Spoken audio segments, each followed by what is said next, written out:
Welcome to the Rainmaker Podcast, where we elevate marketing leaders inside and out. I'm your host, Veronica Rami, master marketer, executive leader, and mentor to ambitious marketing leaders wanting to advance their careers. Each episode is filled with genuine, unscripted conversations with some of the world's top marketing experts, accomplished leaders, and industry trailblazers representing brands, both large and small. Our goal with this podcast and everything we do is to help you master your role, nurture your team, prioritize your well-being, and evolve into an industry-leading Rainmaker. This is the Rainmaker Podcast. Welcome back to the Rainmaker Podcast. I'm so excited about this next guest. One, because I don't know if he's that well known, but he should be. And two, I think we have so many marketing legends that a lot of us don't even realize are like just a click away on LinkedIn. Evan Weiner is the guy. Like, he literally worked at GoDaddy for 7 years. He worked at Adweek. He worked at TrueCar. I mean, he's had a portfolio of clients that makes any marketer envious.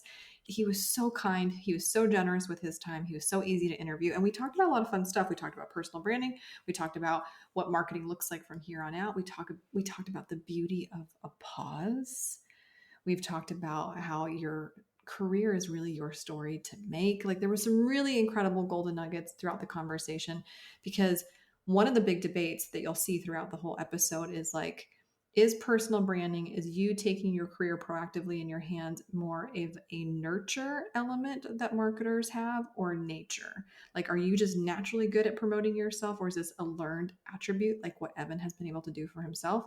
We kind of get into it. I think it'll be really beneficial if you are in a state of debating your personal brand, how hard you want to go in the paint about it.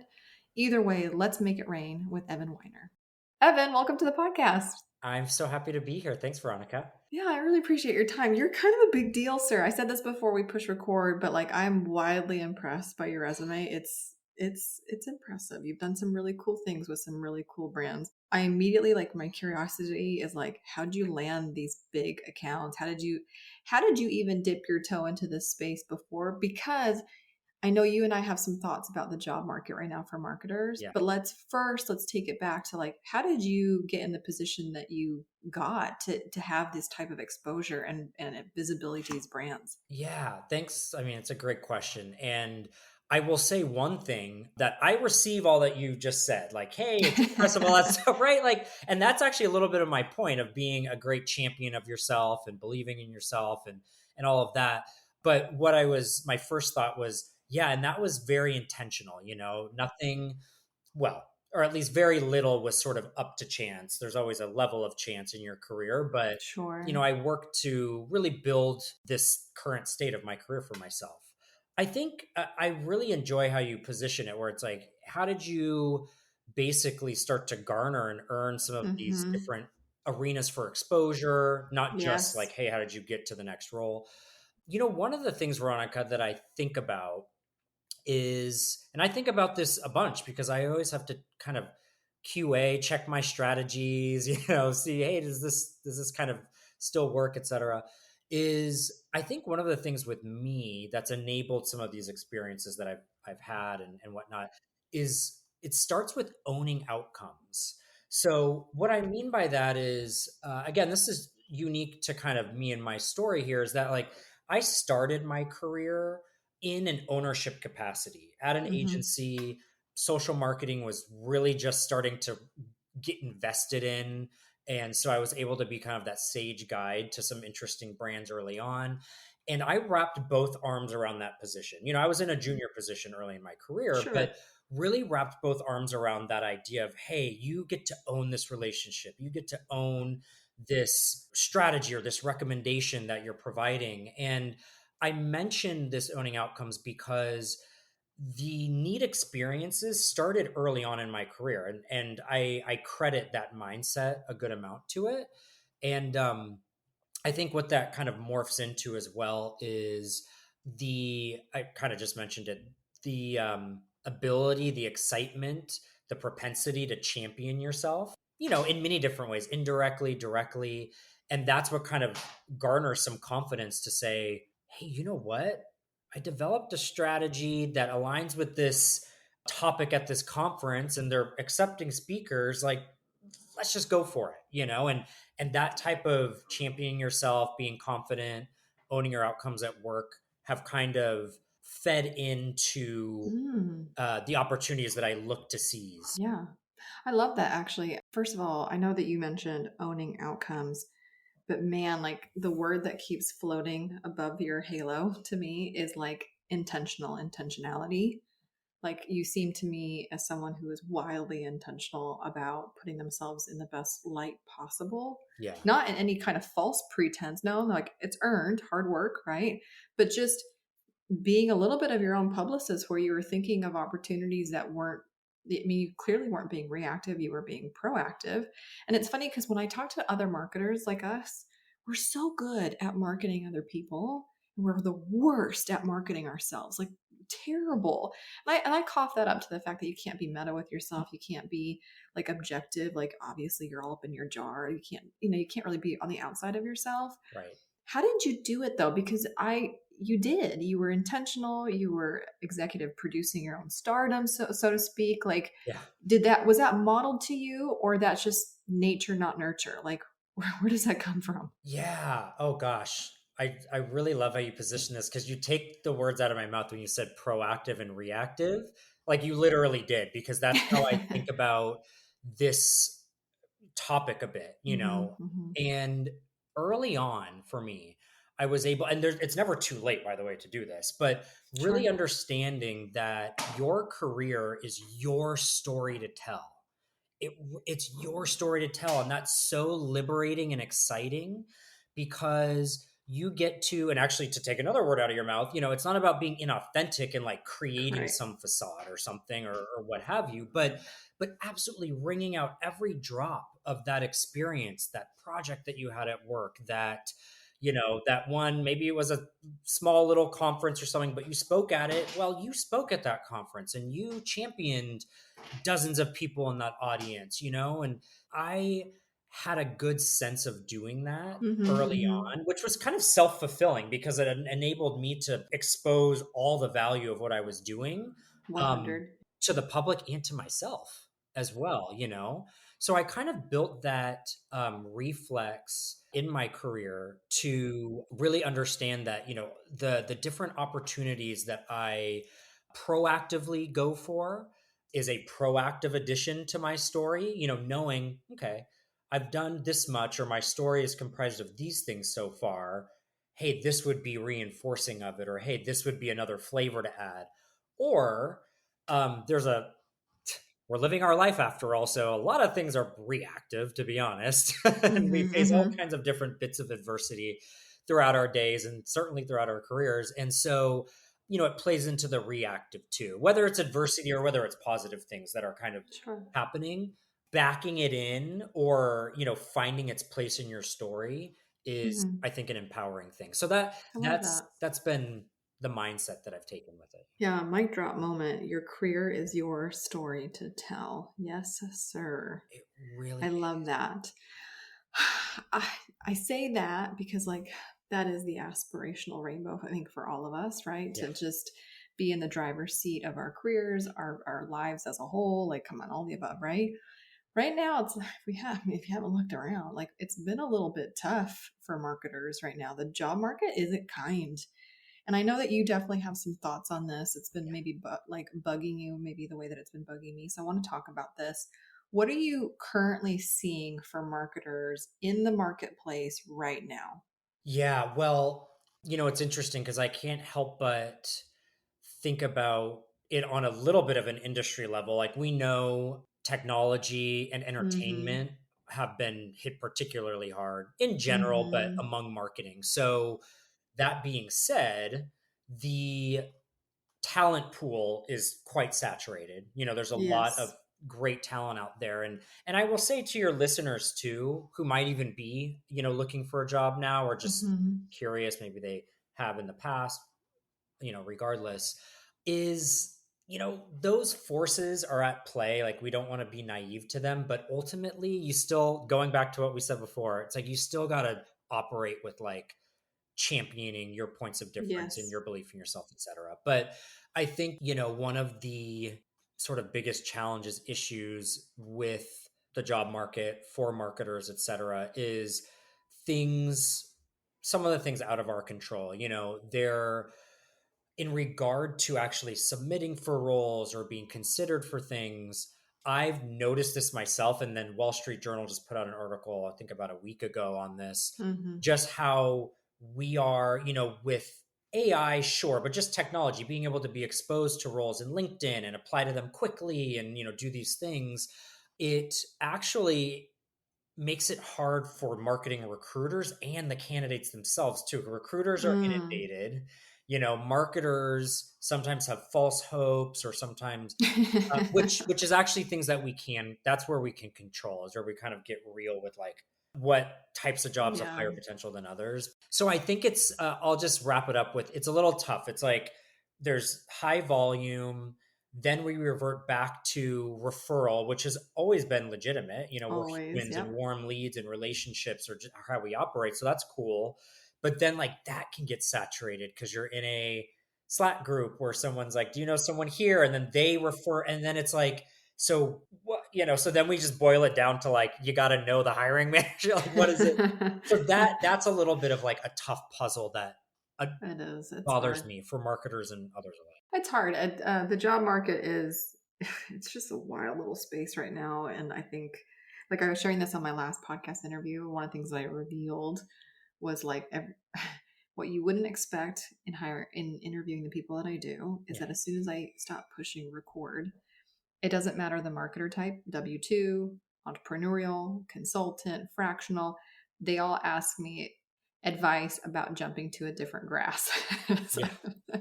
so it's safe to say that I think the marketing community as a whole, we're trying to find the best place for us to exercise our art, our science, our creativity, where it's the most appreciated. And everybody's kind of like, I had an agency, Right. sprint in my career, and agency life is no joke. Client management is no joke, right? But then I was also in-house, bureaucracy and politics and this and that. Like every landing spot for a marketer to be a marketer has its pros and cons, and Mm. everyone's trying to find the better grass. And I'm like, I don't know if there is a better grass. I think as you come to know thyself, Yeah. you'll find what's best for you and the season of life that you find yourself to be in. Right. But it is hard. It is hard nav. And I know that you and I share this passion for mentorship Yeah. of other marketers. Yeah. I love, like when I was stalking you, Yeah. internet research, Cool. I love wink, it. wink. I saw that you and I like put our heart and soul into helping as many people that we can with the stories and the experiences that we've gone through, that we've appendage meaning to. Yeah. Talk to me about that. Talk to me about not your role as a marketer to others' greatness, but you helping people discover their greatness. Because once you're in the business of human transformation, it's the best. It's the best career you could ever have. Right. Absolutely. Yeah. I appreciate that because mentorship has become increasingly so, and will probably increase even more, an important part of my career and my life and who I am. And I think, it's interesting because I have a few sort of pragmatic or practical lenses to look through. And then part of it, just immediately as you asked that, I'm doing a drive-by soul searching. I'm like, what has aided in my ability to do it? I think some of it Yes. almost just even feels like, I don't want to say natural, but a little bit, Sure. I just, think so. yeah, based on who I am. I think a little bit as well is what I've experienced and appreciated in my career. I don't know that I have super duper prolific mentor stories, but I have great ones. And so anyway, there's just sort of an innate, appetite for it with me. But one aspect of my mentorship is that fuels my interest in it and whatnot, is part of my makeup, who I am as a marketer, as a person, where I want to continue to take my careers within academia.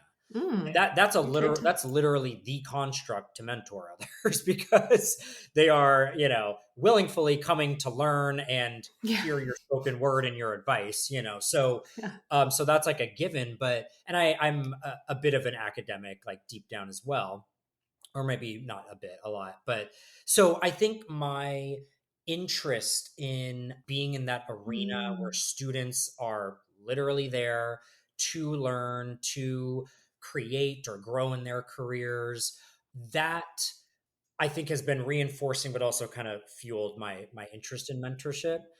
And yeah, I think one last point, just as I was thinking, I want to reinforce what I said before, and that is it, you know, I've seen how incredibly important we just talked about the job market, how incredibly important it is to have others help you, Yeah. aid you, steer you away from wasted time, steer you into time worthwhile, in your efforts with it. And I love to help others, as I say it, as part of my why. You can tell I've given all this Hmm. a good amount of thought, but is to enable others to create a legacy for themselves, you know? Hmm. So that's Gosh. a variety of things. You'll, if you're not listening to this podcast, may I recommend that you go back? There's an episode that I did with Michael Barber called The Tiny Legacy.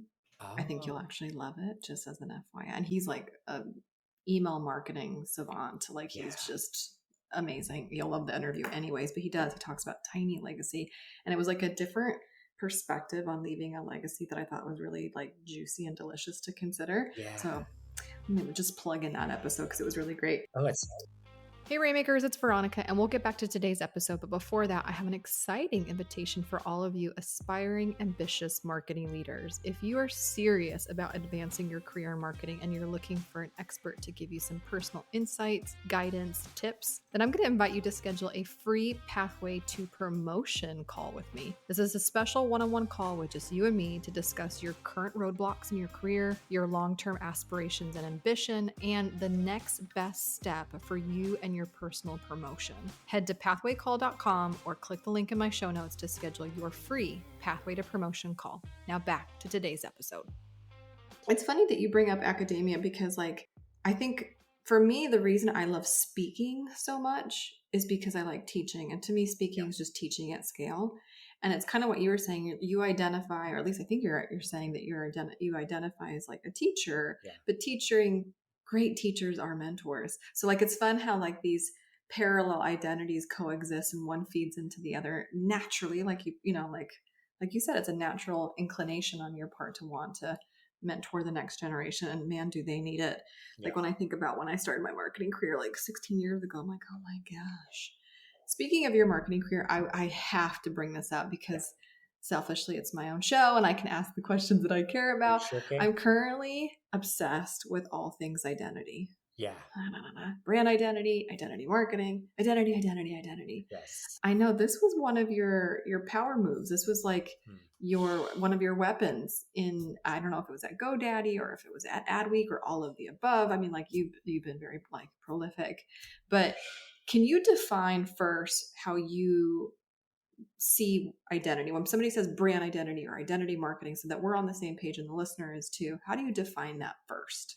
Yeah. I think identity, I ultimately define, I think I'll give you two pieces. One is literally brand identity is the system of assets, creative messages, what have you, that comprise your brand and that can be ultimately a workhorse for your brand across channels. When I say Mm-hmm. workhorse, I mean that it extends beyond one finite use case. Your Sure. brand identity extends beyond how your brand shows up at a sponsoring a conference. It extends into the digital advertising that you're delivering, et cetera, in different forms. But the point of that brand identity is to be consistent there. So that's the pretty straightforward but important sort of definition for brand identity, sort of in brand marketing.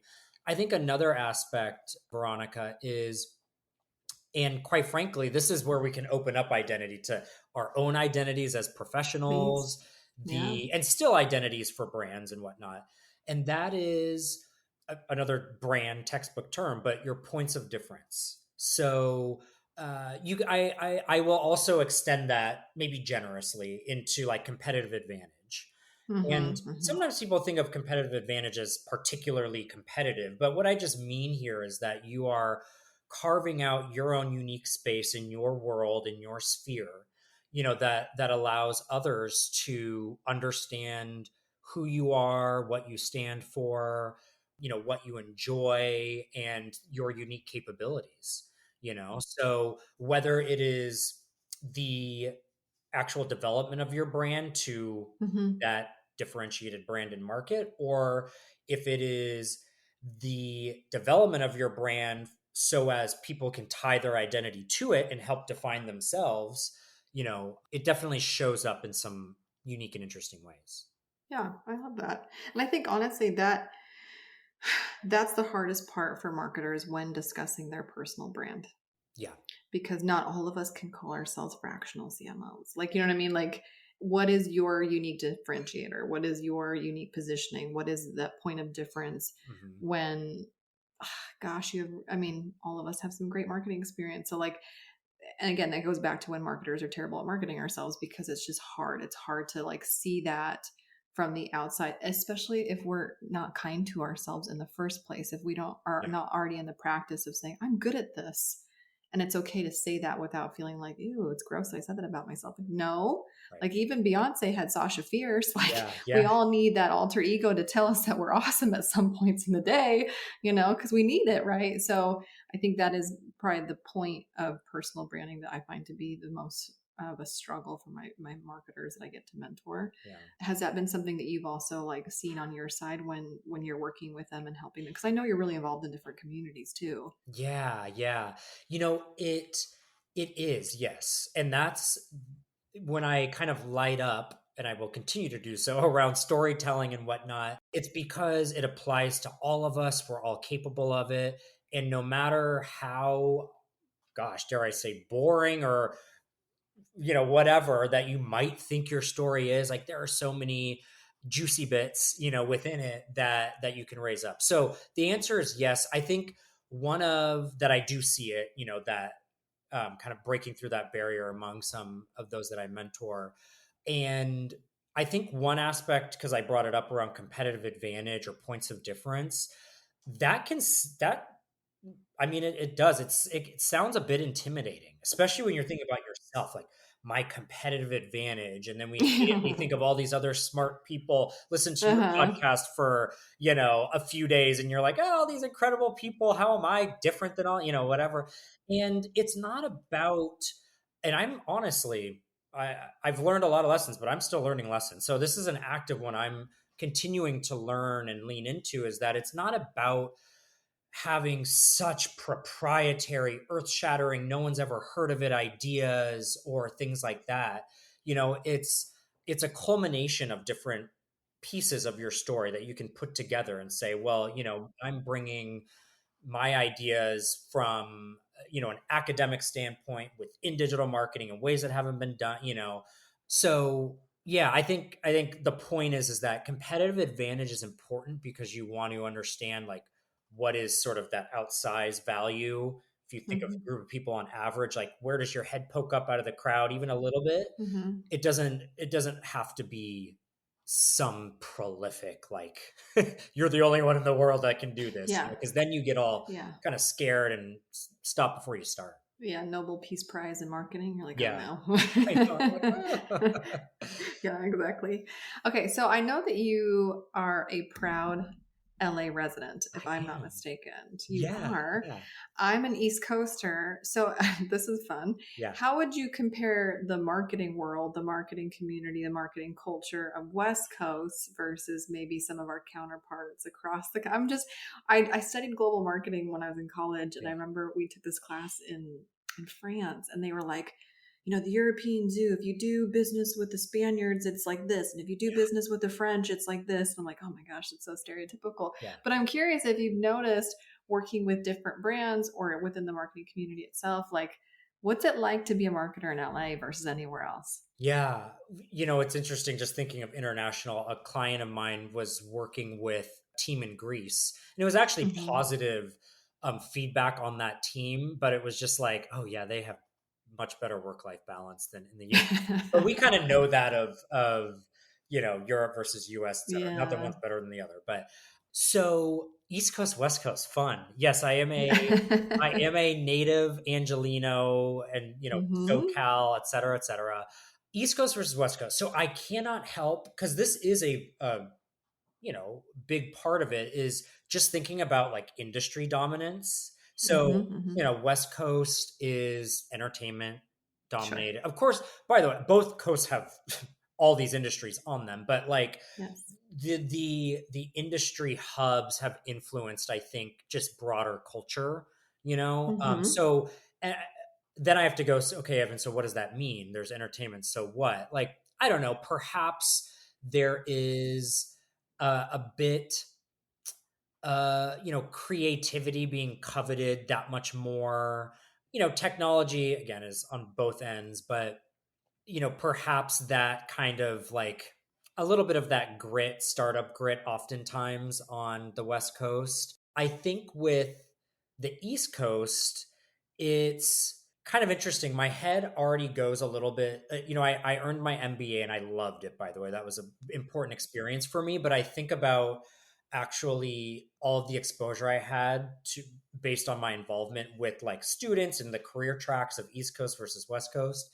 And, on the East Coast, there is a certain level of increased formality given the, alignment to hubs in banking, hubs in management consulting, and big four firms and MBB firms and things like that. And I think, again, the net, this is I guess I'm giving you an answer. It feels like a little bit of a non-answer, but You're being careful. I see it. I don't know. Yeah, I'd have to think about this, but I think there is definitely the industry hubs are what kind of influence the culture a bit. That So makes sense. I don't know. It I does. guess It you makes can sense. draw some of your own conclusions from No, I think what it I makes sense. described. I mean, for me, working with East Coast personalities, it's more direct. Yeah, yeah, And then when I hang out with my West Coast loves, it's different. It's more energetic and it feels right. And like, at least for me, in working with the personalities that I've had a chance to work with, like right, right. an LA based 40 million download podcast host versus an East Coast one, just, Oh yeah, wildly different in personality attributes and things like that, but right, both successful in their domains. right. And so I really enjoy both. Like, I think it's great that's the nice thing about being a consultant or being in that position where you can have clients, a variety of clients versus working in one singular place, Yeah, is that you never really get bored, both in the work that you're performing, but also in the cultures and the clients and the types of humans that you get to interact with, yeah, which has always been really fun to me from like a human psychology. Okay, I'll ask you one more question. I could ask you lots of questions because yeah, you're just so fun to interview, honestly. But like, when I get a chance to interview somebody who's been in the game yeah, for a minute, right? Like, I always want to, I guess, pick your brain to be like, what do you see next? Not that you can predict the future, but it's like, when you've been this talented for this long, like, what excites you about our craft moving forward, or what scares you about our craft moving forward? It's like, if we were to redo this podcast a year from now, like, what would be your predictions, I guess, that we'd be talking about? yeah. Well, gosh, I mean, I'll go with excites versus scare, and then here I go Okay. with the blending them together a little bit. But drum roll, please, AI. Yes. You know, but I think it's the challenge is just the other side of the coin for opportunity. And I think it's obviously a challenge and opportunity for any function or type of company, obviously some more than others. But when something like that comes up, it becomes again a new avenue for competitive advantage, which is why we all get excited about it. It's Sure. why we care, because it's like, oh, if I can grasp this in a unique way or faster than another, when we have something at such scale or wide applicability, it's a unique sort of frenzy that happens. And we can just stick with marketing within marketing to grab onto that. So it's a little bit of like, a little bit of both of those aspects, exciting, scary, Sure. maybe lean into the scary. I mean, I don't know. I don't want to beat sort of the drum of like, oh, will AI take over this and that? I mean, there's obviously no, I agreed. I think it actually then becomes an opportunity to lean into EQ sciences. I say EQ Yeah. sciences, fully formed version of Yeah. soft skills. But so yeah, I'll give you AI as one of them. And I think another is I am fascinated. I feel this way, and I mean I operate pretty well in this feeling. I kind of feel like a bystander just smiling down at this whole brand versus performance argument that, by the way, we could have for the next 50 years if we want. It's never not been in play in my Yeah, eyes. that's true, actually. Yeah, and that kind of goes with news cycles in general. It's not that things are always Hmm. earth shattering, but I think that is, I would put it more as exciting to me, because what excites me is the argument to be made about how the two, of course, coexist, which we hear plenty of chatter about, but also how they can literally be done in unison, literally within the Yeah, same asset, in the same channel, whatever, which to me is exciting because it's the ability to champion the marketing function and a value prop to the powers that be, in finance, in broader corporate strategy, or just, executive leadership. And again, that's exciting to me because I've run my career being excited about making those arguments that's and cool. building things out. So that's what I I mentioned. love that. I love that. You don't seem to be somebody to me who's just overly negative anyway. So like me asking you like what scares, like, no, I'm a cup half full kind of person. I get scared. I get scared. Yeah. But, Yeah. Okay, well, we do this thing on the podcast where I love for the guest to ask me a question for the final take of the episode. So the floor is yours. yeah. Gosh, now I'm like, shoot, I wish there was kind of a fun, like East Coast, West Coast type of question, like you said. But I will capitalize on this time being with you, and getting to work with so many different marketers and understand their stories. Sure. What would you say, what might be a or the most kind of common theme among us marketers? Theme being like maybe a theme in challenge, maybe a theme in experience. Yeah, I'm curious what comes to mind. Okay. So I want to let me think, because there's a couple obvious ones, but I don't want to give you an obvious answer. Like I already said, marketers are terrible at marketing themselves. So this comes up a lot. Like, what should Yeah, I charge? What should I offer? What should I do? Like a lot of a lot of the logisticals of how do I build a brand and a business that is part of an extension of my personal brand. Like there's a lot of that we talk about within the walls of my programs for yeah, sure. yeah, And they have one-on-one time with me to even do it, right? Like I'll produce your star. sure. But if I'm being honest, as a provider to another provider, I think the thing that is not sexy to put on the sales page of the Rainmaker residency, but if we're being honest, is like the heart of the work, is the mastery of self.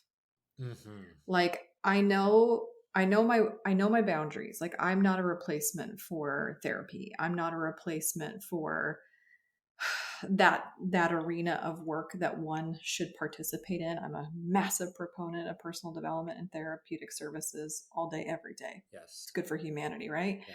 But when I think about these incredible marketers that I have the privilege of getting to talk to every day and work with every day and Slack with every day, like they're still in the grind of figuring out how first to manage self Yeah. and then manage others around them and not be scared of their power or shadow. Because that's a thing. Like these are highly qualified people, they've earned their belt. Yeah. But sometimes I feel like they still act like the first day of karate camp or something. I don't even know. Like the Right. first time a client challenges them, they're like, oh, and they kind of back off. Or when really the client, for example, is just trying to see how much conviction you have behind your proposal. Yeah. Like they're just trying to, like, where you, how excited are you about this? Because I want to be excited as much as my marketer is going to be excited about it, right? Yeah. So a lot, honestly, if I had the sales page fully reflect the bulk of the work, it would be around the category, the first pillar, which is like mastery of self. Yeah. But it's a thing nobody wants to buy because that's the fluffy, intangible, right? Yeah. So yeah, that would be my answer. I like that a lot. It makes me think of, again, thinking of another client and just a broader topic of like managing when we're optimistic versus pessimistic, or like Sure. realistic. And you mentioned some examples of like being challenged by a client or something. Oftentimes it's like, no, that's healthy. That's good. That's part of the Yep. game. And then on the flip side, sometimes it can be just like expecting the worst out of everyone. And you kind of Yeah. just have that self-fulfilling Yeah. cycle. But Like, yeah, it's I'll give you a really concrete example. We were just on like a group coaching call this last week or last 2 weeks. And one of the questions in the Zoom call was like, what, like, help me to know what to say when the client is asking me questions that I don't have the answers to on the spot, but they're looking at me oh yeah, like I have like I should have an answer. Like they'll ask a random question, like, how is this automation in the email service provider set up? It's like, right. that's a really technical question. And so I kind of looked at her. I'm like, did he say that he wanted you to answer that right now? Or are you interpreting that he thought that you had the answer right now? Because all you could have said on the call was like, ooh, that's a really good question. Do you want me to research it right now on this call? Or do you want me to get back to you as soon as the call's over? Right. Right. Like, and they're like, oh, like, but their imposter syndromes came screaming first. Like Screaming raging in. first. I know. You know the feeling. You know the feeling where you're like, just Yes, it floods. It it floods floods. the nervous system very quickly when really you could just be like, oh, do you want me to stop this meeting and look at it really quickly? I can pull it up in 2 minutes. Or do you want me to do it after the call? Like, just, it's no big deal. It's neutral, but it wasn't neutral for that person. It was charged against them. Yeah, that's such a good example. And again, we could talk all day. I'm loving this Yeah. conversation, but there, it just reminds me of something I think of and help to, encourage others is like, there's beauty in the pause. There's beauty in the pause before your Slack message, that before your, Yes. like, if you have the time, buy it. Really, if you have 2 hours, buy it. If you have a week, buy, like, I think we forget because it is, listen, we're busy and like we have to, this is a practice. This is not like you master it immediately. We always have to recalibrate ourselves, but we forget, especially I think maybe now because we are instant messaging that much more, whatever, that like Yes. that we just Yes. have to be on the hook all the time for immediate answers, but we're Yeah. cutting ourselves short from the best answers we can provide, and the best. So that's exactly what you described, and I can't, Yep. Oh, but I love that. I love you. You have some one-liners, sir. Your can't. career is your story to tell. There's beauty in the pause. I'm like, like it's so like poetic. uh, Oh man, that was good. That was real good. Okay, let's end it here on a I know we high. got to stop somewhere, I guess. How can people? Where would you like people to find you? Obviously, we'll link all the things, but like, where would you prefer people to connect with you? LinkedIn, your website? Yeah, thanks for asking. LinkedIn's great, active on there. And I do, should any listeners be interested to connect, please do. Going back to the academic thing, there's one pet peeve I have where like a guest lecturer come in and say, here's my email. And then these bright, bushy tailed, students don't get a response back. I don't say that unless you can actually reach out to You me. mean it? So yeah, everyone's welcome to, and let's talk shop, whatever. I'm Yeah, happy no, to. you are a very intentional, Yeah. sincere human. That is very evident in this conversation. So thank you very much, Evan, for being on today's Rainmaker podcast. Thank you, Veronica. Thank you for joining us on today's Rainmaker podcast. Marketers help other marketers. So if there's a marketer in your life who could really use a new perspective in a way that helps them advance their career, please pass this episode forward, share, leave us a review. Everything helps as we embark on helping as many marketers elevate themselves inside and out. You can always visit veronicarami.com for today's show notes, additional links to some free resources and tools for you to help you advance your career. You can always connect with us on social media at @VRami if you want more behind the scenes or a way for us to connect personally. Until next time, my friends, make it rain.